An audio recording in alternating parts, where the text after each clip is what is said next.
Tawa bocah dari sumur tua di belakang sekolah, cerita misteri dan penuh tanda tanya. Ada apa dengan sumur tua itu? Bab ketiga. Sejak Rini jatuh sakit dan terus mengigau sambil tertawa, aku jadi makin yakin kalau ada sesuatu yang salah dengan sumur tua di belakang sekolah itu. Pikiranku tidak bisa berhenti membayangkan wajah pucat Rini yang tiba-tiba tersenyum aneh. Lalu, ketawa kecil dengan suara yang sama persis seperti yang kami dengar malam itu. Suara itu bukan hanya menempel di kepala, tapi seakan sudah melekat di kehidupan kami. Hari-hari di sekolah pun berubah. Tidak ada lagi suasana ceria seperti dulu. Aku dan Dika lebih sering diam. Sementara bangku Rini kosong. Guru-guru hanya bilang Rini sedang sakit. Tapi aku tahu itu bukan sakit biasa. Setiap kali aku melewati lapangan belakang, mataku selalu tertuju pada sumur itu. Meski aku berusaha menunduk dan menghindar, tetap saja ada dorongan untuk melirik. Dan anehnya, setiap aku melirik, aku merasa papan penutup sumur itu sudah bergeser sedikit. Seperti ada yang mengintip dari bawah. Sore itu, aku dan Dika duduk di kantin yang sudah mulai sepi. Angin sore berhembus, membawa suara-suara samar dari pepohonan. Dika menunduk, memainkan sendok di tangannya, lalu berbisik pelan. Aku dengar cerita dari kakak kelasku. Katanya, sumur itu pernah makan korban. Aku langsung menoleh cepat, menatap Dika dengan mata membesar. Maksudmu gimana? Dika menghela napas panjang, lalu menatap kosong ke arah belakang sekolah. Dulu, sebelum kita masuk sekolah ini, ada anak yang jatuh ke sumur. Anak kelas 3. Katanya, dia main sendiri waktu jam istirahat, lalu hilang. Semua orang panik, mereka cari kemana-mana, tapi akhirnya ditemukan di dasar sumur. Sudah nggak bernyawa. Suara Dika bergetar ketika mengucapkannya, seolah dia pun takut dengan ceritanya sendiri. Aku menelan ludah, bulu kuduku meremang. Terus, apa hubungannya sama suara itu? Tanyaku pelan. Dika menatapku, wajahnya serius. Kamu gak ngerti, itu suara anak kecil yang jatuh ke sumur. Dia masih ada di sana. Dia yang ketawa, dia yang manggil kita. Sejenak aku terdiam, mencoba mencerna kata-kata Dika. Rasanya sulit dipercaya. Tapi semua kejadian yang kualami akhir-akhir ini membuat semua itu masuk akal. Tawa yang muncul tiba-tiba, bisikan di telinga, langkah kecil di kamarku, dan sekarang Rini yang sakit seolah dirasuki. Semua mengarah ke satu hal.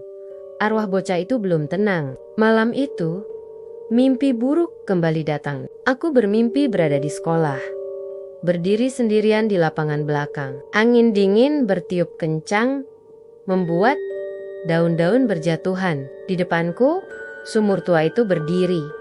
Papan penutupnya sudah hilang. Aku tahu aku harus pergi, tapi kakiku tidak bisa bergerak. Seolah ada yang menahanku di tempat. Dari dalam sumur, terdengar suara tawa lagi.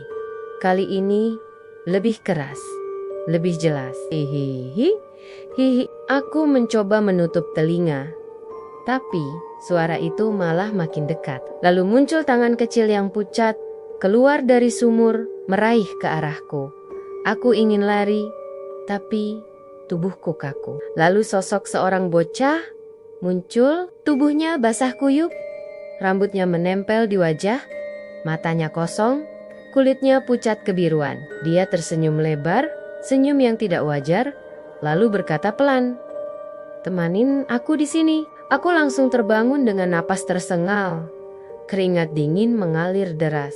Tapi yang membuatku hampir pingsan, aku masih mendengar suara tawa itu di kamarku. Bukan hanya di dalam mimpi, tapi nyata, di dunia nyata. Suaranya bergema di telingaku, meski kamar gelap dan sepi. Aku menutup wajah dengan bantal, berusaha mengusir suara itu, tapi semakin aku berusaha, semakin jelas tawanya terdengar.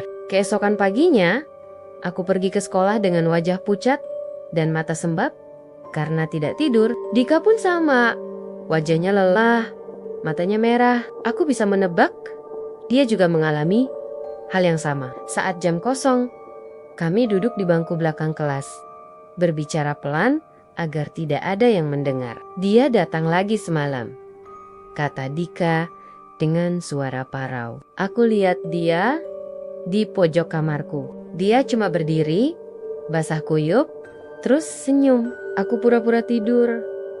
Tapi aku tahu dia masih di sana sampai pagi. Aku merinding mendengarnya karena apa yang kualami hampir sama. Bedanya, aku tidak hanya melihat, tapi juga mendengar suaranya begitu dekat. Seolah dia duduk tepat di samping ranjangku. Beberapa hari kemudian, guru wali kelas mengumumkan bahwa Rini tidak bisa masuk sekolah dalam waktu lama karena sakitnya semakin parah. Kabarnya, dia sering berteriak-teriak di malam hari, kadang tertawa keras, kadang menangis sambil menyebut-nyebut tentang sumur. Orang tuanya sampai meminta bantuan orang pintar, tapi belum ada hasil. Aku dan Dika hanya bisa saling pandang. Rasa bersalah menghantui kami. Kami tahu semua ini berawal dari keputusan bodoh kami mendekati sumur itu. Dan kini, sepertinya kami tidak bisa lepas begitu saja. Sore itu, entah kenapa, aku merasa terdorong untuk kembali ke belakang sekolah. Aku tahu itu ide gila, tapi ada perasaan aneh yang memaksaku. Seperti ada yang memanggil dari jauh, menarikku untuk kembali melihat sumur tua itu. Aku berjalan pelan melewati lapangan. Udara sore terasa lebih dingin dari biasanya. Langkahku berat, tapi aku terus maju. Saat aku sampai, papan penutup sumur itu benar-benar sudah bergeser. Lebih lebar dari sebelumnya. Aku bisa melihat sedikit bagian dalamnya, gelap, dalam, dan entah kenapa aku merasa ada sesuatu yang menatap balik dari sana. Aku menahan napas, tubuhku gemetar, dan kemudian suara itu muncul lagi. Hihi, kali ini aku jelas mendengarnya, tanpa ada keraguan. Suara tawa itu datang langsung dari dalam sumur. Lalu samar-samar terdengar suara bocah berbisik. Turunlah. Temani aku. Aku langsung mundur dengan cepat, hampir terjatuh. Jantungku berdetak kencang. Keringat dingin membasahi tubuhku. Aku tahu satu hal pasti, sumur itu bukan sekadar tempat kosong. Ada sesuatu di dalamnya. Dan sekarang, dia tidak hanya ingin menakut-nakuti, dia ingin kami ikut bersamanya. Makin penasaran kelanjutannya?